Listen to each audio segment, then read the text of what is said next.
So there's again, a theme of what are some of the opportunities, some of the choices that are right before us? What do we say yes to, and what do we pass by? There's some lyrics in the song, and when I first heard it, I sort of saw it as a three-part opera. Act one, where she met a man without a dollar to his name, with no traits of value, but a smile. But he said, I'll give you the stars, I'll give you the moon, and a soul to guide you, and a promise I'll never go. I'll give you hope and bring out all the life inside you and the strength to help you grow. But she wanted a yacht. We said, what are we looking for in life? Part two of the opera, meeting a man whose fire and passion always showed, who give her the stars and the moon and a river beneath her and days full of dreams and nights full of passion and a summer you can't repeat. And her response was, I'd rather have champagne. Part three, meeting a man who did have that fortune in the bank that could provide the champagne and the yacht. But as the years went by, it never changed, it never grew. She never dreamed. And she'll never have the moon. I think in today's period of history, people confuse life with lifestyle. Now, there's nothing wrong with lifestyle.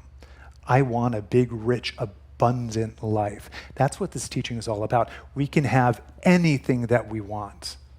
We can have the wealth in the bank and the vacations. Some people just came back from 2 weeks in Croatia, traveling the world on a yacht. That's wonderful. That's terrific. But when people get trapped in just the lifestyle, then they always want, what's the next? What's the next? Will you ever find the satisfaction? In this teaching, one of the great influencers of Ernest Holmes was the writings of Thomas Troward. And he describes the purpose of Spirit of God in 7 different attributes: life, love, light, power, peace, beauty, and joy. To me, that's what life is. That is the equivalent of having the stars and the moon. Not only having the stars and the moon, but being the stars and the moon. That remembrance of, I am all of it. Audrey, Sherry, Brad, we are each individually all of it. We are the stars and the moon. And so similar to can I be in the busyness of my life of love only? Can I be in the busyness of looking at the different choices that I come to when 2 roads diverge? What choice will I make?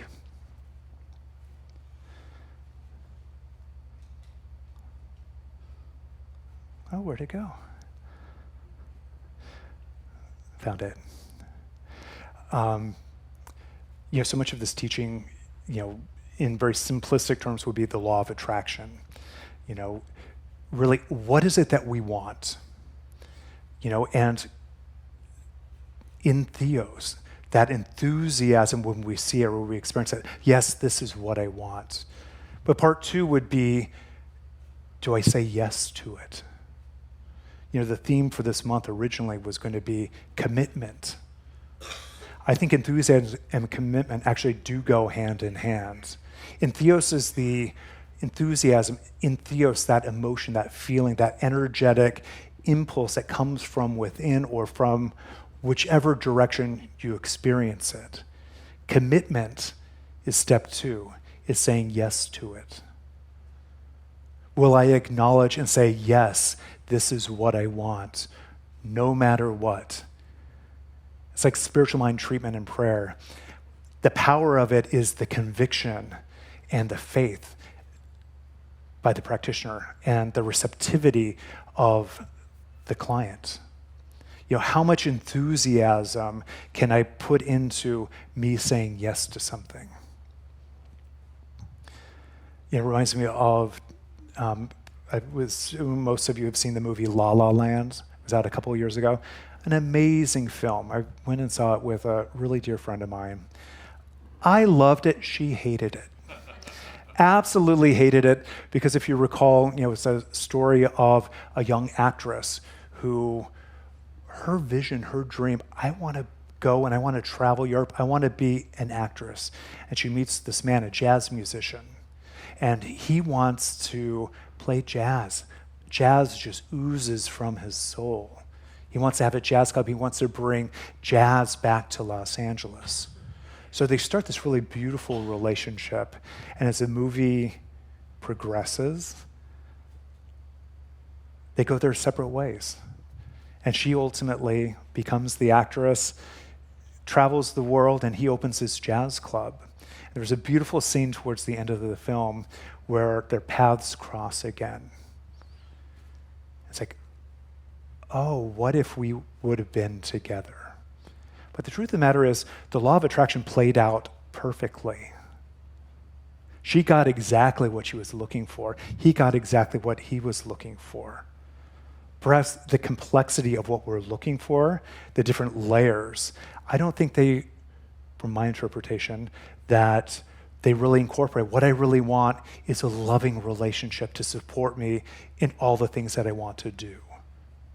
They got the law of attraction played out exactly as they put it out into the universe. This is a vibrational universe, that what we put out there, what we're equal to vibrationally, will attract to us. And that's really what the quantum realm is all about. We live in a field of cosmic possibilities where all the answers, all the possibilities are present at all times. It's not until we say yes to them or we put our attention on it that they collapse into form. So the title of my talk today is What's Behind Door Number 3. As a kid, I used to love game shows. I still do like game shows. But one of my favorite ones in particular was Let's Make a Deal. And to me, that is all about enthusiasm. You get the contestants that would show up in the studio audience, and they would be so enthusiastic in really big costumes. They'd show up in costume. The more enthusiastic, the more crazy their outfit was, the more attention they get, and they'd ultimately be called. It's a series of games of how much is this, and a little competitive dealing among contestants. But it kind of was like this teaching. Are you willing to, for example, I used to love, I got $20. $20 who might have a paper clip in their purse. This is the type of game that they would have where people like, if I could find something that I have in form, I'll get something that I don't have. And then once you have your prize winning, are you willing to make a deal? Are you willing to give up? Do you have a paper clip? Are you willing to give up what you can see for something that is unknown? What's behind door number 3? The first line in the Science of Mind textbook says, we look forward to the day when science and religion walk hand in hand from the visible to the invisible. That's our work or the opportunity. Can we look beyond what the physical form is to that invisible of possibility? And can I enthusiastically say yes and be a vibrational match to it? And then behind door number 3, the truth of the matter is, it's sort of a crapshoot. That this is the big prize. Behind one of the 3 doors would be the big prize. The other 2 would be zonks. How many times do we choose, I'm going to take door number 2, and guess what? We don't get the big prize that we wanted to. In fact, with that game, it's actually part of the strategy of you never see the first big prize on the first door. But then sometimes you get the door that opens and the zonk, you get the second one and it's a goat. That you love giving away goats. Karen, you've received several goats in Uganda. But in this game show, that's not a big prize unless you look at it as goat, as in the greatest of all time. The perspective that we look on something. And why did I pick these things to talk about? Quite honestly, I had an experience about 8 weeks ago, where I opened door number 3 and I got a big old goat. I had gone in to have a surgical procedure, and the day before the procedure got a call from the doctor. And the doctor said, "Can you talk?" I'm like, "Yeah, of course." I realized that was a call that people don't ever want to receive. So let me just say, in terms of sort of like two roads diverge in the woods, sometimes my stories can go around different ways. So let me just give you a disclaimer right now, a little spoiler. I'm fine. However, there was a moment where the doctor said, "There are concerns about your blood work that just came in. I want an oncologist to see you tomorrow when you're having surgery." And he rattled off some initials and whatnot. And he said, "But you're going to be fine. You're going to be fine." The doctor that took care of a common friend of ours who had the same condition, he took really great care of him. I said, until he died. So me knowing this cosmic universe of intelligence, which is accessible to us at all times, my immediate response was, Dr. Google, what do these little initials represent? And the response that Dr. Google came back was not good. It was definitely door number 3, and it was not the big prize. In fact, at that moment of time, the diagnosis, the prognosis was 18 to 24 months for me. Wow, talk about a goat. So I immediately actually called Dr. James and went over to his house, and I said, "Can you talk?" And I was grateful that, unlike walking down the path where two roads diverged alone in the wood, that I decided not to go this one on my own. There are practitioners, there are ministers, there are people in this congregation that are there and will be there for you when you knock on the door and you get a goat. They can help support that. So Dr. James and I, talked and had a wonderful conversation, and it was a reflective opportunity of how did my life get to this point? And if by chance, that I only had 24 months, what choices would I continue to make? What would I say yes to? What would I say no to? And it also provided an opportunity for me to really be reflective of what were some of the different choices that I've made in life. As it turns out, it was all a blood lab error. But there were about 72 hours where I didn't know that. In mind, I would treat. In mind, am I willing to give up what I see for what I can't see, that possibility? These are the moments, whether it's a diagnosis or a job prospect, whatever may be happening in your life, of can I turn to the truth? Can I turn to the possibility? This would happen to be the last week of the month of surrender. And it became really obvious to me and very clear. I'm like, what am I willing to surrender to? Am I willing to surrender my livelihood to a blood lab result? Or am I willing to surrender to release into perfect vitality, perfect health, perfect well-being, knowing that I'm loved for and cared for and supported. That was the last week of surrender, so that must have been a month ago. That was July. And what I realize now after spending time with enthusiasm, I realized that was the moment where I had to surrender with enthusiasm. And I started surrendering to health, vitality, but I wavered. I wavered because my mind was playing monkey mind of, but what if? My mind went down the path of, well, at least you don't need to worry about retirement savings anymore. My mind would go all different crazy places, and I had to keep bringing myself with enthusiasm, with entheos, with a grounded power of a knowing. No, that door is not mine. I know what I'm setting myself up for the big prize. So it gave me an opportunity to really look back on my life and to realize that I probably wouldn't change a whole lot. I love my life. I love the choices that I have made. Looking back, there are probably some choices that I wouldn't make again. But for the great majority of my life, I'm very satisfied and I'm grateful for it.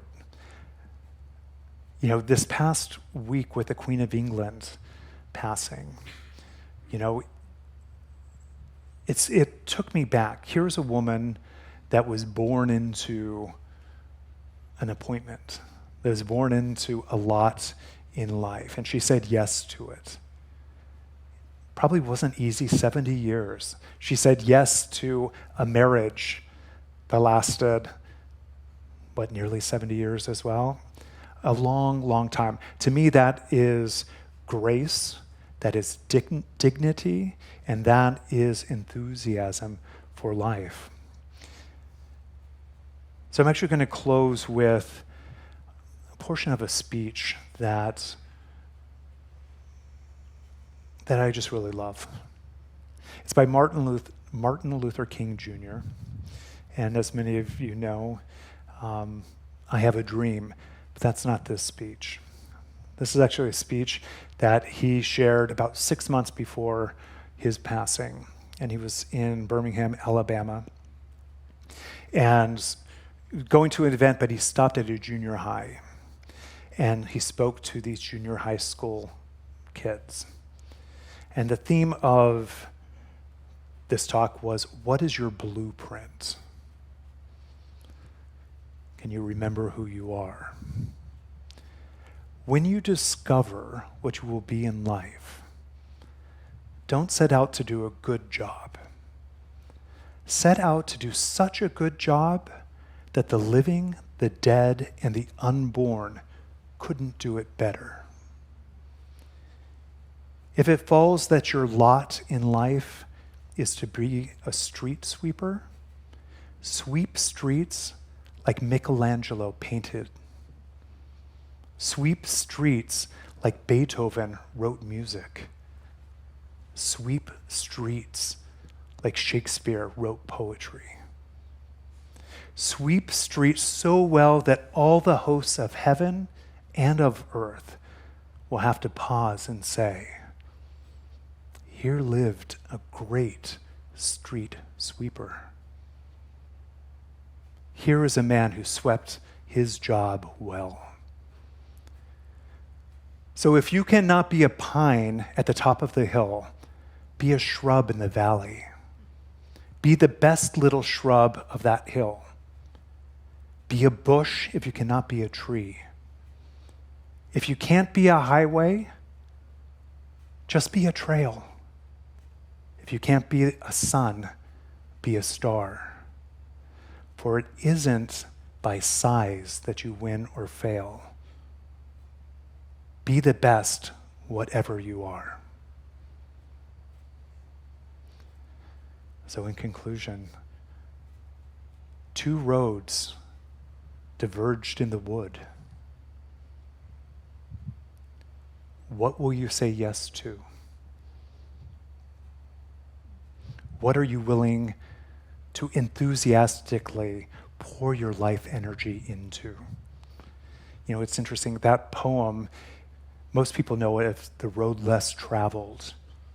I selected The Road Less Traveled, and it made all the difference.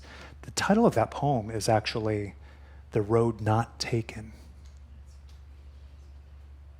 It's actually a poem of reflection, of looking back, and a justification and understanding of how did I get to where I'm at right now. So I invite you to take time in your life, reflect, celebrate all the paths, all the rights, all the lefts, all the forwards and behinds, the choices that you've made. And then look at the path that you're on right now. Am I going to make a right or a left, or just say yes? Namaste, and have a beautiful day.